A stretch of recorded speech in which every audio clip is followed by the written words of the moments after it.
What's going on, YouTube? JT is Reborn here, and welcome back to another edition of my DC comic book reviews. And in this video, I'm going to be talking about Dark Crisis on Infinite Earths, issue number 5 of 7. Okay, we only have 2 issues left in this main series and a bunch of tie-ins, which for the most part have felt kind of meaningless. Outside of the Flash one, that one was actually pretty good. But yeah, we're almost at the end of this event, and I'm actually glad that we're almost at the end of this event because a lot of this event's not really making too much sense to me. It doesn't feel like a crisis. It's only 7 issues here. Of course, there's 100 million tie-ins. Like, the Worlds Without a Justice League stuff, complete waste of time and money. Absolutely complete waste of time and money. We don't need them. We really don't need those.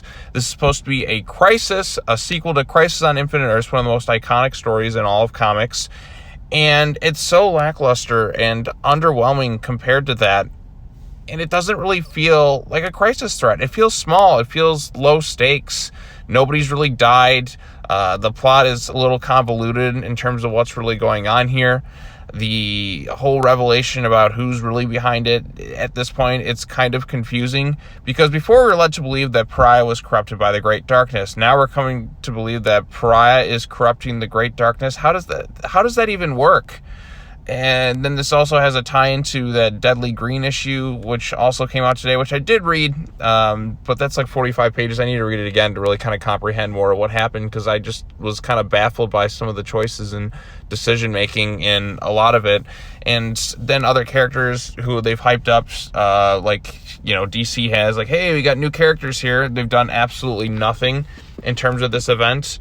It just doesn't make much sense to me. So we got the whole Infinite Earths, Pariah's trying to bring him back. And yeah, Pariah's plan is not making too much sense here. I'm going to send the Dark Army to take out the characters on Earth, yet I need heroes to power up machines to create the Infinite Earths. And it would make more sense, I guess, if the Great Darkness was corrupting Pariah in that regards to kind of trick him. But now it's like, no, Pariah is corrupting the Great Darkness. What does that even mean? I don't really know. Like, oh, the Infinites are back, but wait, I need more heroes to power my machines. It's just, yeah. The artwork is fantastic, by the way. Like, Daniel Sampere's art, that is the main draw to this thing. The story, it's just convoluted. It's hard to follow. Things aren't really clicking. There's no consequences. There's no stakes. And, you know, if this were just a standard story arc or something, but no, this is a crisis. This should be big. This should have some ramifications. There really aren't any. Beast Boy, who we never explained how he was able to split off from Cyborg in that, is fine. Yeah, so he gets shot, and then apparently he's just kind of okay this issue, and I'm like, no, actually maybe kill him off. Show some consequences for a story of the stakes. It kind of takes me out of it. And yeah, they also talk about this. Wait, here's one of my favorites. Some rejected it, while a few new faces have stepped up. Red Canary has done absolutely nothing. She got her own variant covers and has done nothing. We only have 2 issues left in the main story here, and Red Canary has done absolutely nothing. We don't know who this character is. They've done nothing with them. Unless I missed something, I feel like I've covered every issue of Dark Crisis, including all the tie-ins, which I'm wasting a ton of money on, and this character's done nothing. Are they going to do something? Will they actually do something in the next issue? But yeah, Gar is totally fine, despite getting shot clearly in the head there. And look, I like Beast Boy just fine, but he should have died. That way you could have at least felt the stakes and the lasting consequences of the story. This does not feel like a crisis level threat. It's really lackluster. Dark Army and all that kind of comes to Earth. The Justice League apparently died, but they really didn't. They're just being used to power dream machines. And yeah, Superman also is kind of aware of this world, and then Batman in this really weird looking design is talking about it's because he's really calm. That means he's really angry. They kind of know about this world and they can kind of control it themselves and all that other stuff. It just it's kind of convoluted and kind of messy in terms of what's going on. And then more dark heroes kind of show up.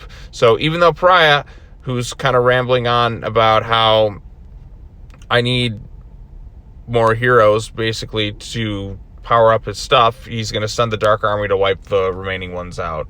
Yeah, totally makes sense. And again, if he were the one being corrupted by the Great Darkness, you could see, oh, it's the Great Darkness just kind of twisting him and all that. But no, apparently in this one, as they state right over here, it's Pariah's mind has corrupted. The Great Darkness is not controlling Pariah. Pariah's mind has corrupted it. We weren't able to find out how. which just sounds really, really dumb, unless we're going to change something in the last 2 issues of this event. But again, we're 5 issues into this crisis level threat, and it's still not fully clear what's really going on with a lot of this, with the villains and the motivations and kind of all that going on. It's just kind of messy, and I feel like they're trying to like throw too much into it and try to explain so many different things, and things kind of change around constantly. I've lost the plot. I feel like I personally have lost the plot. It's kind of hard to follow. The other tie-in that I just read, the one with Swamp Thing and all that, the magic users, which in some way didn't make sense at all. Why is John Kent going on this specific mission when Kryptonians are weakened by magic? Why not send somebody else in there with more magical experience? But why is John Kent there of all people? He doesn't have the experience to deal with this stuff. Remember, he was locked away for 7 years. We're just supposed to believe he's all this different things. Now that I think about it, John Kent was locked away for 7 years and aged up in a really dumb way. How does he have all this knowledge and stuff? How is he just kind of smart? He didn't really spend years learning stuff. He just kind of just knows all this stuff. Unless he's just able to read and study so fast. I don't exactly know, but there's just a lot of this book that it's just kind of frustrating at this point, and it's a shame because I like a lot of what Williamson has done before. I liked his Robin book a lot. Shadow War was kind of messy in some ways, but there was some satisfying stuff there, and the artwork here is really, really good. This artwork is fantastic to look at. It's just the story itself, this whole entire event, it doesn't feel like a crisis event. I don't know even if you're able to kind of pull something like this off. Like, I felt like I could pull something off. They did Future State, where the other books kind of went on a hiatus, and then they did that. I didn't like Future State, but it at least felt like it kind of had a lasting impact at the time, because, okay, this is our big event. We're going to take a break from everything else. But here, I don't feel the consequences. I don't feel the stakes, because meanwhile, we have Batman's ongoing, we have Superman's ongoing, we have all these different ongoings going on at the same time. And it's just not working for me. Why didn't they just do a couple month wide crossover event with this and just have the other books kind of take a little hiatus or something, and then maybe I can feel the lasting consequences or stakes of the story. But as it stands, I'm not really feeling that at all, and it's a real shame. It's just not really working for me. There's 2 issues left in this big event. Of course, there's going to be several tie-in books, which at this point, why do we even need some of those now that they've kind of overcome the weird dream states that they were in terms of the release schedule? A lot of it just doesn't really make much sense anymore. I don't know how this storyline's supposed to wrap up in a satisfying conclusion. It's confusing. It's a bit messy. Pariah and his story is not making much sense anymore. How is he corrupting the Great Darkness? I feel like that's a really kind of dumb revelation to begin with. Oh, I'm going to wipe out all the heroes, but yet I need heroes to power my energy to get the Infinite Earths to work. That just completely contradicts each other. And this is supposed to be Infinite Earths. What about other characters from those other Williamson books? They haven't really shown up in this thing. What was it? That Justice League Incarnate group? They haven't done anything, at least in terms of this story. Whatever was set up with there is just kind of gone nowhere unless they're going to show up in the last 2 issues. There's still other tie-ins left, but I've just lost the plot. I felt like with other stories in recent memory, even with Metal, I could understand what was going on.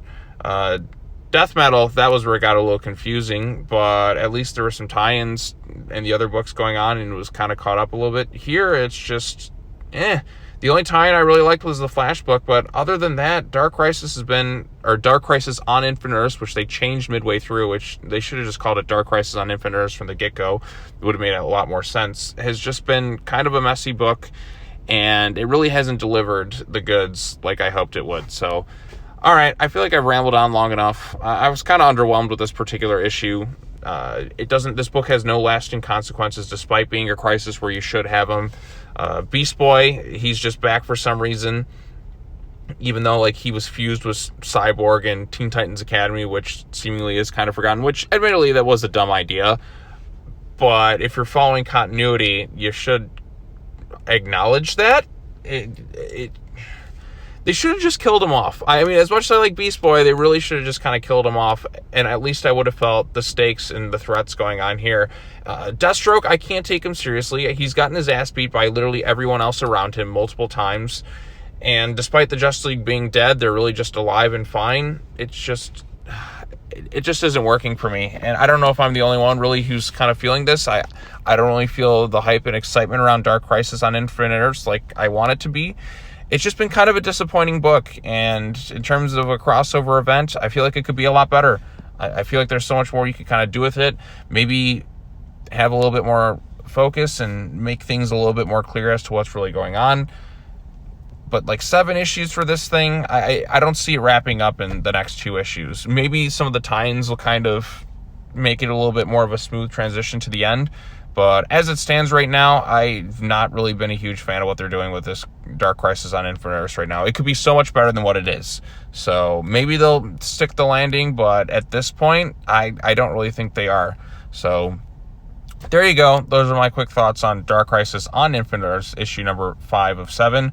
What did you think of the issue? Let me know in the comment section down below. Be sure to hit the bell for notifications, like this video, share with your friends, subscribe to the YouTube channel for more content, all that other fun stuff. And I will see you all next time. I got 2 other videos, I think, coming out today. I got that other Dark Crisis tie-in, and then I got Chip Zdarsky's Batman issue that just came out today, so I will talk about that as well. All right, as always, take care now. Bye-bye then, and I'll see you all in the next video. Peace.